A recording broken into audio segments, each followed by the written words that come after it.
others are overprescribed, just from what I've seen here. Okay, we had that hormone handout yesterday, fast acting, all right? Hormones ensure the blood glucose maintenance during exercise, okay? And quickly return blood glucose concentrations back to normal after exercise, including catecholamines, okay? Very frequently known, epinephrine and norepinephrine, okay? Vasoconstriction of non-working muscles increase total peripheral resistance, causing an increase in systole, or systolic blood pressure. Need some towel? No. Oh, okay. All right. Epinephrine only dilates, so again, dilates respiratory passages and reduces digestive activity and bladder emptying. Stimulates the mobilization of stored carbohydrates and fats, okay? Thus the production, release glycogen and glycogenolysis. Glycogenolysis in skeletal muscle promotes lipolysis, alerts the central nervous system of impending stressors. Epinephrine, again, important, dilating respiratory passages. Hey, if somebody has... Do you have EpiPens? I'm going there right now. All right. I had to get rid of it. Okay, Nathan, he stole my thunder because he knew where I was going. Okay, if somebody has some kind of a reaction that results in anaphylaxis or an anaphylactic shock, like a bee sting or some other stressor, epinephrine in the form of what we call an EpiPen can immediately counteract that, okay? So I had one, but it expired, so I tossed it. They haven't started distributing those to us yet, because where Nathan's going with this, medical first responders and some basic first aid kits will probably soon have EpiPens and what's the other one? Narcan. So Narcan is another agent that's usually done in a mist if somebody's respiration is starting to decrease, like a heroin overdose or acute alcohol poisoning or something like that. But they're getting in the hands of laymen, and if they're used judiciously, they can save lives. The EpiPen also admits if asthmatic is truly an asthmatic and they're past the point of the albuterol or puffer inhale, and their tubes end up closing, constricting, the epi will reverse that. Yeah. So that's like like you give the person takes the puffer and they still have the wheezing and the asthma is far too advanced, and then the bronchi end up closing, constricting most of the way shut. Jim with the EpiPen and I'll reverse that. Can anyone get the EpiPen? Anybody we have I guess it's a life or death situation, yeah, anybody can, but we have if you're less than 40, you have cardiac history, but obviously life over limb is what we're taught, so. Right. But yeah, that's what the EpiPen is also used for. And this, as Zach said, anaphylaxis is another thing too, because nut allergies, like the latex allergy is pretty common as well. And then obviously the Narcan's an opioid reversal agent for opiates, like any kind of narcotics. Heroin overdose, morphine, that kind of stuff. Mm-hmm. Yeah, but now I have not been given any.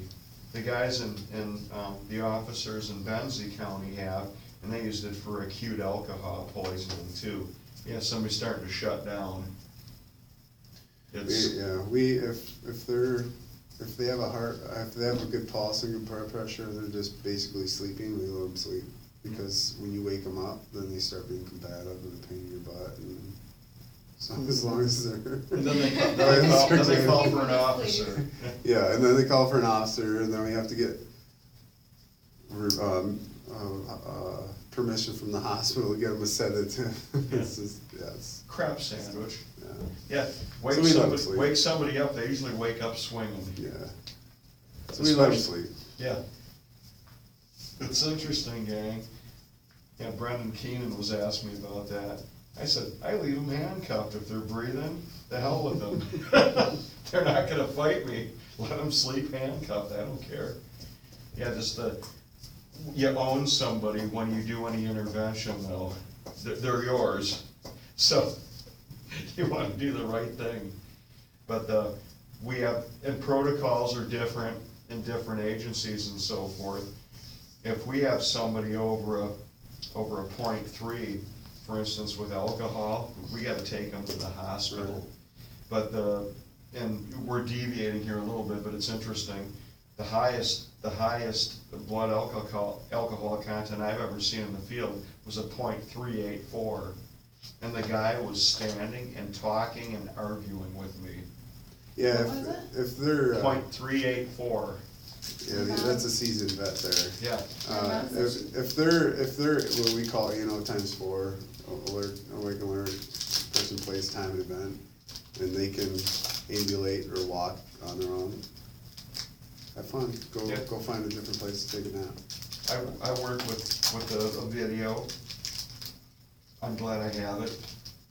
First I was like self-conscious, oh, my hair looks terrible, or, you know, boy, I look bad today or whatever, but having said that, the gentleman, I shouldn't say gentleman, he was a dirtbag, but the guy, when I gave him his PBT, preliminary breath test, it was a 384 and I'm on camera, you know, because we want to do everything in front of our patrol car, mic'd up. Yeah, I'm getting the PBT, the breath. I did that, we saved that tape for a while. Do you feel all right?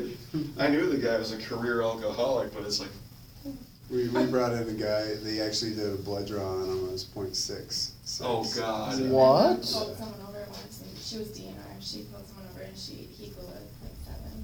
Oh my God. Yeah, this How are was you from alive? this is from a blood draw, Really? Yeah, yeah, which is. Yeah.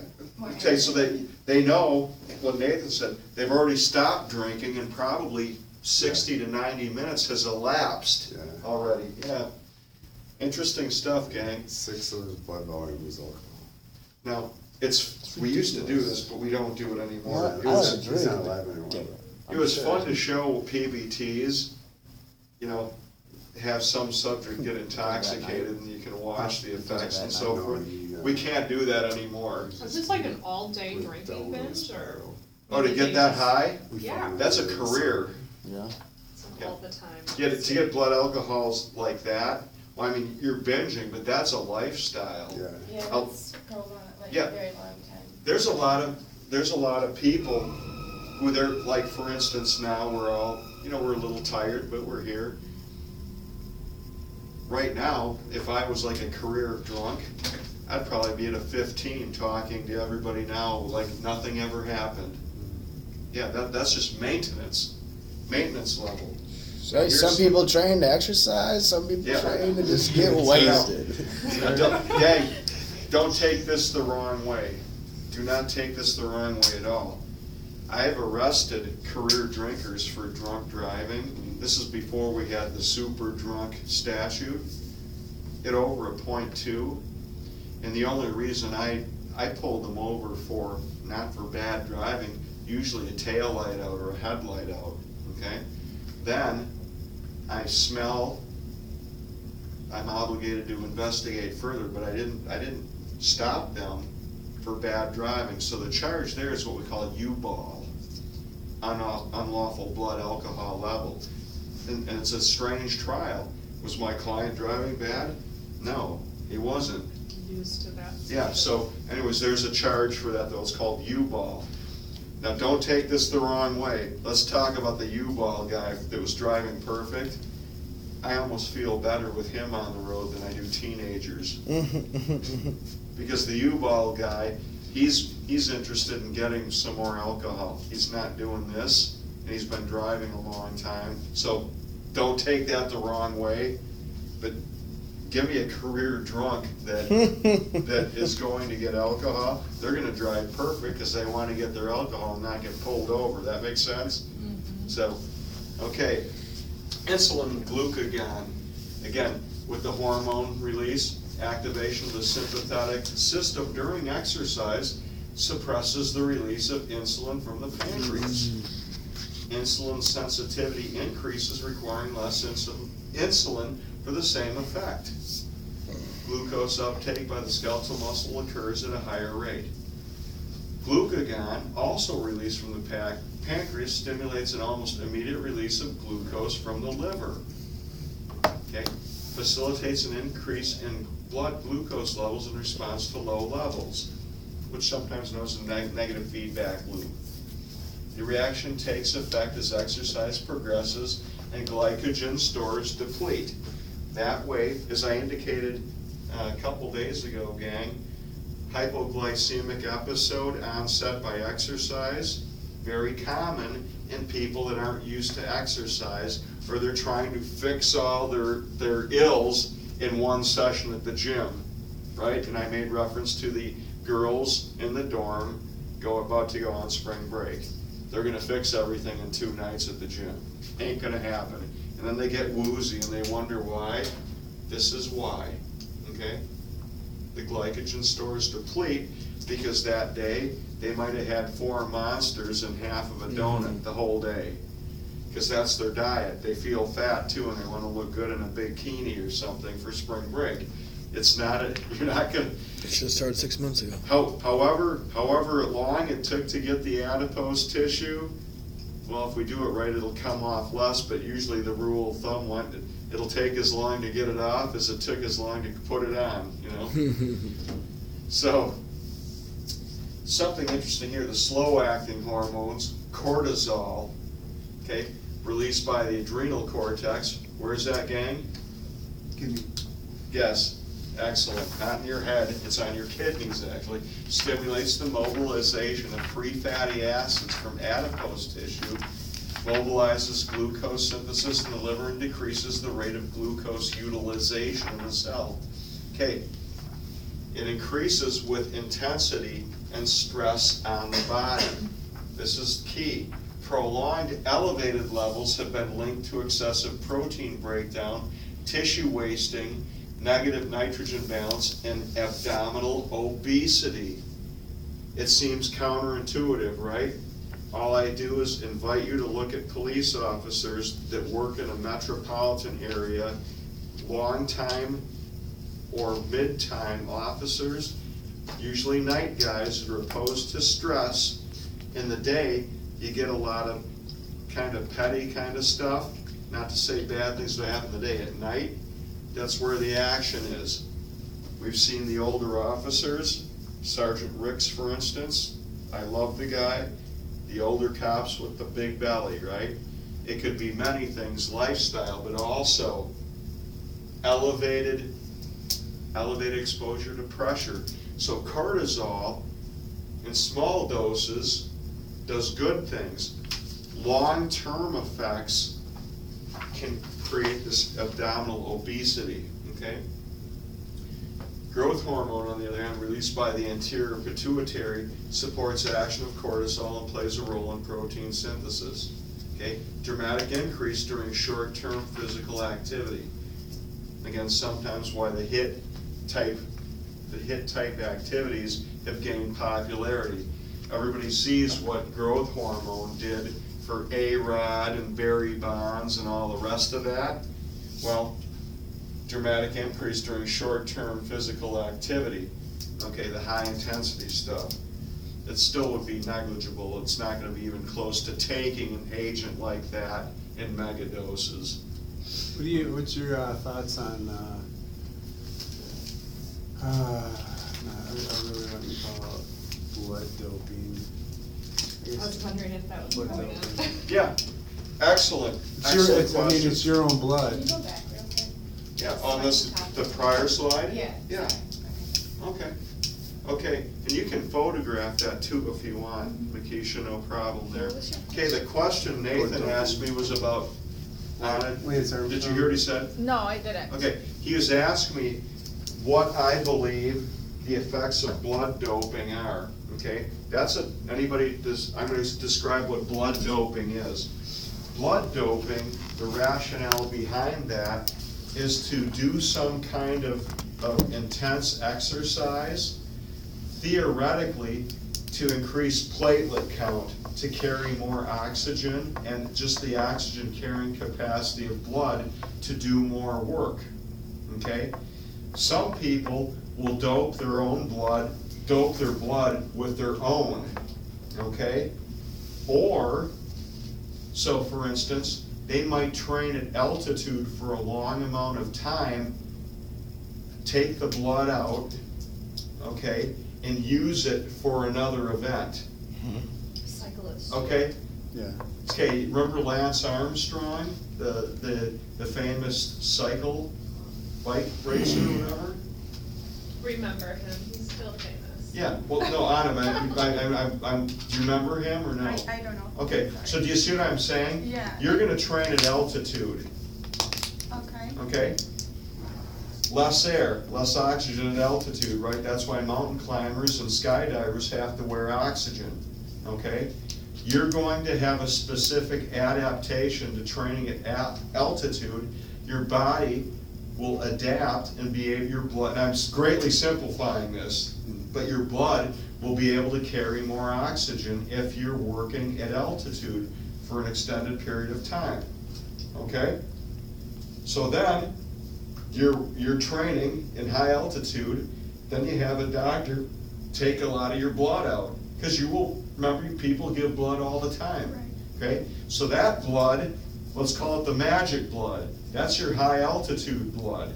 So theoretically, if you come down and then start training at sea level again, you're not gonna be as good as you were at altitude, right? So you got an event coming up, okay, I want some of the good blood, and we put it back in, and it should enhance your performance. That is the rationale for blood doping. Well, and some of the committees aren't sure if it's your own blood, is it illegal or not? It's probably unethical, however. Let's take it one step further, okay? You don't even want to take the time to train yourself at altitude, but you're gonna find somebody with the same blood type and the same RH factor that's living at altitude. Then you're gonna take their blood and put it in you to make you perform better. Okay, that's it in a nutshell. Now I'm gonna show my age, and some of these two, everybody except you and Makisha will laugh about this one. Rolling Stones, right? Everybody knows the Rolling Stones? Okay, Keith Richards, you know who Keith Richards is? He's their lead guitar player. He's done smack for almost his whole lifetime, up until the recent past. Smack's heroin, street name for heroin, okay? Well, he's been arrested in damn near every country on the face of the planet for drug possession, okay? The famous case, which is true. He was arrested in Canada for possession of heroin. Well, part of his release was that he remained clean, okay? Well, he didn't want to quit using smack. It's highly addictive, mentally and physically. You ever see a heroin addict and deprive them of their heroin? They'll go into a withdrawal situation. So what did Keith Richards do? He got a blood transfusion in England just before his court date. They take blood out of him, no traces of heroin. Then he probably went back to using smack again. Okay? So there, we deviated, but again, I think I answered your question, Nathan. Well, I mean, do you think what Lance did, Pardon me? do you think what Lance did was, I guess, wrong in the sense of Yes. everybody else was doing it, but he just beat everybody else at their own game? Yep. Lance was compromised because he was the poster child, everybody liked him, and he ended up being a player and dishonest. You know, that's probably why the Ripken, the baseball player Ripken, is so revered. He kind of did the right thing for his whole career. Probably wasn't using anabolic agents and all the rest of it. Morning, Todd. Morning. Okay, missed a little bit, You but. said 10 o'clock, right? Right. But anyways, that's why, you know, those guys are gonna have asterisks, like the guys, A-Rod and Barry Bonds and McGuire and the rest of them. It's quite obvious when you look at pictures. look at somebody's rookie picture and when they left the league, and they've doubled in size, and their head even looks different, brow ridges that weren't there before, that tells me there's growth hormone as well. When you get brow ridges and so forth, that's a minor form of a disorder called acromegaly. Again, you're carrying more human growth hormone than your system's designed to carry. So, it is what it Case of is. that. Is this something to do with people that have like excessive, I forget what it's called, like very large jaws? Like Oh. It's just their jaw that grows? That's part of the human, it's unofficially referred to as symptomatic acromegaly, which is a genetic disease. Yeah. But if you start infusing higher levels of, for instance, growth hormone stuff, you'll simulate that. Hands usually get bigger Do too. some people just have that though, like Oh, have sure. higher growth hormone Oh, levels? yes, And- yeah, oh, yeah. Yeah, that's not to say, yeah, that can occur naturally too, but when you're a healthy young man or a young woman and you look freakish after several years of theoretically doing anabolic agents and these other things, yeah, it's quite obvious. Like I said. So yeah, can we when get you that on Craigslist? Pardon me? So we can get that on Craigslist? Yes, probably. Get anything you want if you got a big enough wallet, absolutely. Like I said, when I was doing my first master's degree, I was studying sharks, so I spent a lot of time in Mexico. And, hey, people on the Carnival Cruise Line and Disney Cruise Line and stuff, they come into Cozumel. I was working on the Palancar Reef, observing nurse sharks and so forth. Yeah, you go into Mexico, what's near the, right where the tour boats go? Cohiba cigars, booze, vanilla, and farmacias. The farmacia is your pharmacy, right over the door, anabolicos. See the big guys? Well, two people run into the pharmacia, the guy that wants Viagra, he might use his cane go in there, and then the great big guys, they'll kind of run in because they want their anabolicos, okay? Alrighty. Okay, fuel use during exercise, remember? Carbohydrates, your body's favorite substrate of energy. Carbohydrates are the major macronutrient for the metabolic production of adenosine triphosphate, ATP, stored as glycogen in the muscle and liver, right, Tamala? Yes, We gotta get your friend looking at this slide here a little bit. yeah, we're gonna have a chat. Yeah, carbohydrates used during exercise come in both glycogen stores in muscle tissue and blood glucose, okay? Remember, it's a finite amount. You're gonna run out of it at some point if you exercise long enough. Then the body will go into some other systems to try to replenish it, okay? Not nearly as effectively, though, as what was available at first. After the first hour of submaximal exercise, carbohydrate metabolism shifts from muscle glycogen to glycogenolysis in the liver, okay? Fats, fuel used during exercise. Fats are mainly stored as triglycerides and adipocytes, which must be broken down, okay, into free fatty acids and glycerol. During low-intensity exercise, circulating FFAs from adipocytes are the primary energy source from fat. But during higher intensities, muscle triglyceride Triglycerides? Thank you. Muscle triglyceride metabolism increases. As duration increases, the role of plasma free fatty acids as fuel source increases. Remember, we spoke about that the first night in that column on the left page about the LSD, long, slow, distant discussion, using fat as a substrate with lower intensity exercise. All right, fuel use during exercise. Proteins play a small role in fueling of exercise. Okay. it must be broken down to amino acids which can be supplied to the muscle tissue from the blood and from the muscle fiber itself. Okay, we get that. Skeletal muscle can directly metabolize certain amino acids to produce ATP. Do we want that to happen, gang, though? It can metabolize, but do we want that to happen? Typically it does No. not metabolize. We work too hard to get it. Why do we want to use it as a fuel source? Mhm. It's not a good fuel source, okay? During exercise, glucose stored in non-existing muscle can be delivered indirectly to the exercising muscle via the glucose-alanine pathway, okay? Energy system contributions during exercise. You've heard these terms before, we'll just go over it again. The phosphagen system, short-lived, up to maybe 20 seconds. Anaerobic glycolysis, about 20 seconds to a couple of minutes. Aerobic, slow, okay? The capacities here of note, okay, phosphagen system, very limited. Anaerobic glycolysis, limited. Aerobic system, unlimited.